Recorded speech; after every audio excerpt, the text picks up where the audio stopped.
সাধারণ সম্পাদক শ্রী অভিষেক বন্দ্যোপাধ্যায়ের যে জনসভা প্রথমে বলরামপুরের মাঠে হওয়ার কথা ছিল, সেটাই স্থান পরিবর্তন হয়েছে কুচবিহার ১ নং ব্লকের ঘুমারি অঞ্চলের কদমতলা খেলার মাঠে। এই জনসভা আগামী ১৩ তারিখ বেলা ১২টায় কুচবিহারে আসছেন আমাদের সর্বভারতীয় সাধারণ সম্পাদক মাননীয় সাংসদ শ্রী অভিষেক বন্দ্যোপাধ্যায়। ভোট রক্ষার এই লড়াইয়ে আমরা সমবেতভাবে এই লড়াই আমাদের জিততে হবে।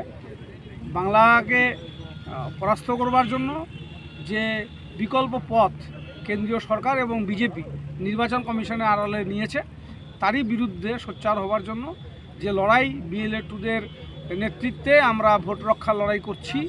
সমস্ত বুথে বুথে আমাদের সহায়তা ক্যাম্প, সমস্ত হিয়ারিং ক্যাম্পের পাশে আমাদের দলীয় কর্মীরা যেভাবে কাজ করছেন তাদের প্রত্যেককে শুভেচ্ছা অভিনন্দন জানিয়ে আমাদের আগামী 13 তারিখের ঐতিহাসিক জনসভা হবে বাংলার ভোট রক্ষার লড়াই।